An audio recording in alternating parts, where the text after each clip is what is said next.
Membran berbasis mikrofiltrasi dengan pengaplikasian limbah benang nilon dan arang aktif.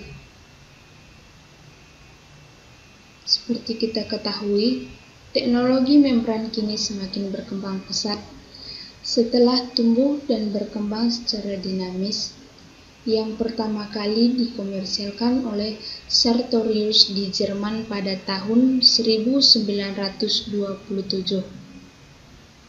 Di mana teknologi membran kini pada akhirnya menjadi salah satu teknologi alternatif yang paling kompetitif, dikarenakan teknologi membran memberikan beragam solusi bagi makhluk hidup dalam pemenuhan kebutuhan hidup sehari-hari, terutama dalam pengolahan air bersih, di mana telah kita ketahui bahwa sekarang ketersediaan air semakin terbatas dikarenakan pencemaran air semakin meningkat.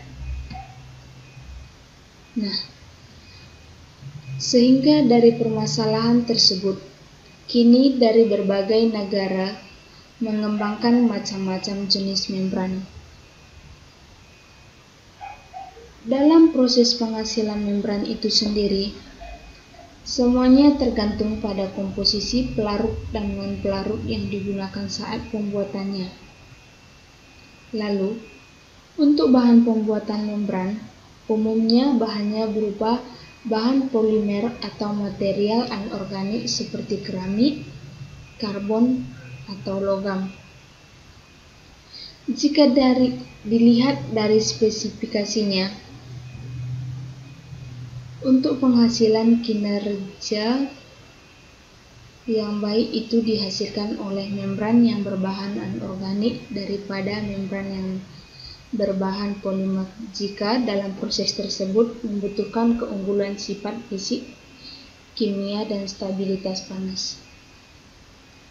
Akan tetapi, membran yang berbahan anorganik tersebut biayanya sangat mahal dan memiliki sifat yang mudah rapuh dan sulit untuk diproduksi, sehingga dari itu kebanyakan dari berbagai bidang perusahaan industri lebih memilih membran yang berbahan polimer karena dari segi biayanya murah dan memiliki sifat yang mudah dilenturkan.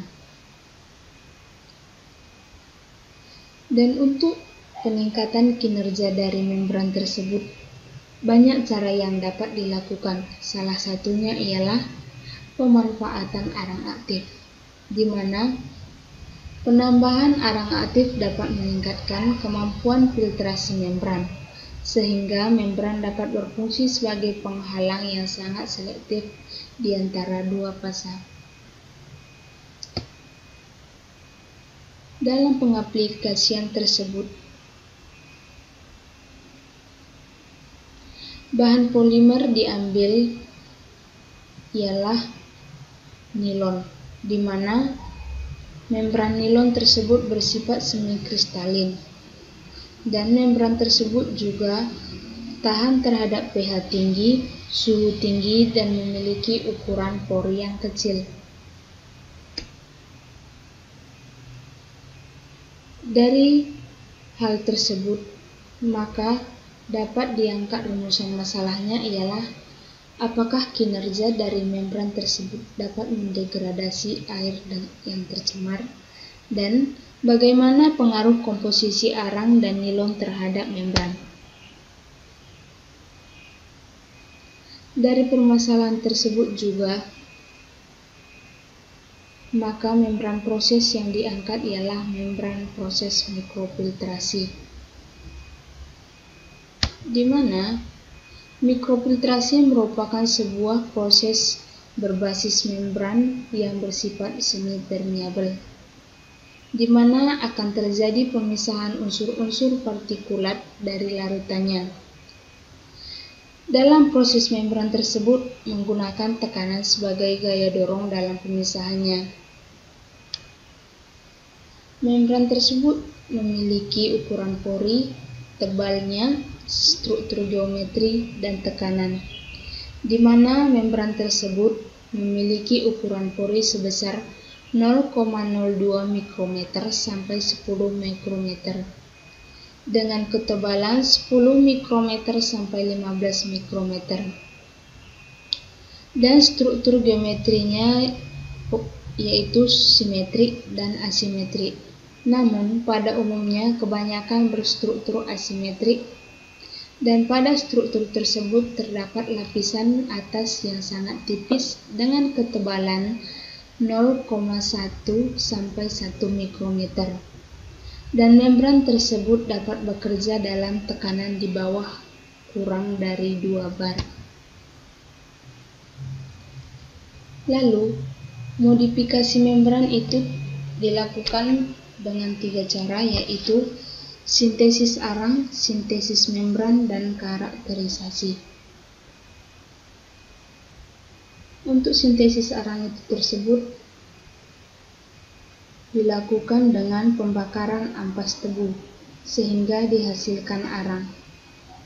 Lalu selanjutnya, arang yang telah dihasilkan disaring hingga memiliki ukuran partikel yang kecil.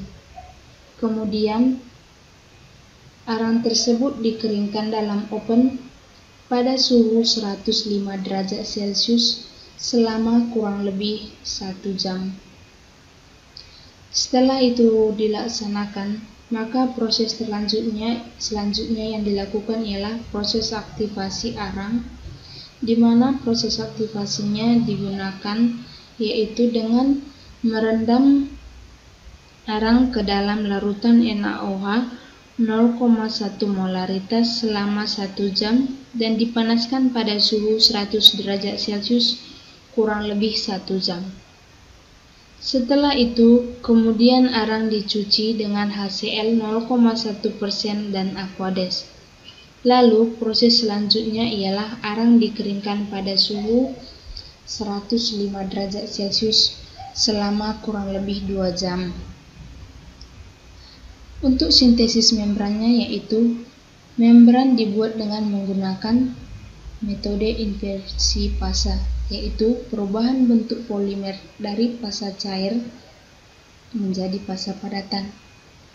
Langkah pertama yang dilakukan yaitu mengimbang bobot nilon dan arang dengan variasi komposisi, di mana di sini variasi komposisi yang digunakan ialah 4 gram, 5 gram, 6 gram untuk benang nilon, dan 0,1 gram, 0,5 gram, 0,57 gram untuk benang untuk arang.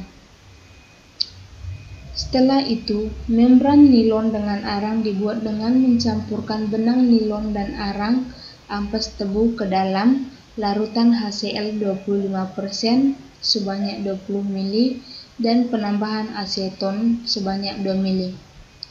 Lalu proses selanjutnya yaitu disiterer selama kurang lebih 1 jam sampai larutan menjadi homogen.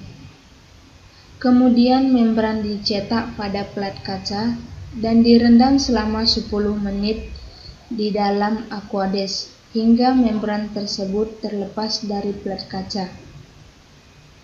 Dan membran yang terbentuk dikeringkan selama kurang lebih 12 jam.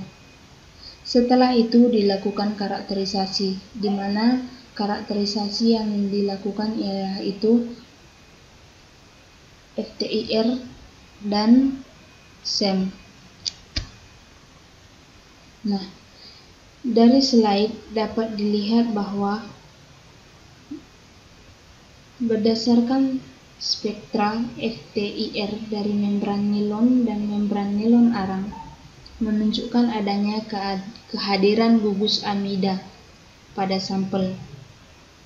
Hal tersebut terjadi dikarenakan material utama penyusun membran ialah dari nilon yang merupakan polimida. Pada kurva membran nilon terdapat tanpa di dadah arang terlihat adanya puncak pada bilangan gelombang 1637 cm yang merupakan gugus utama dari amida, yaitu NH2 bending. Sedangkan pada gelombang 3297 cm, 1637 cm, dan 1543 cm berturut-turut adalah gugus ikatan N dengan H stretching, C dengan O stretching, dan N dengan H bending. Yang ketiganya merupakan ikatan pada rantai sekunder atau kedua amida. Terdapat juga gugus C dengan Cl stretching pada bilangan gelombang 689 cm dan 578 cm. Karena dalam proses sintesis membran dengan sistem inversi fase digunakan HCl sebagai pelarut benang nilon. Dan pada kurva tersebut juga dapat dilihat hasil karakterisasi FTIR menunjukkan bahwa membran nilon dengan arang yang dihasilkan masih memiliki karakterisasi penyusun nilon dan arang. Spektra FTIR menunjukkan bahwa terdapat gugus amida dan gugus hidrokarbon sebagai sampel yang diuji.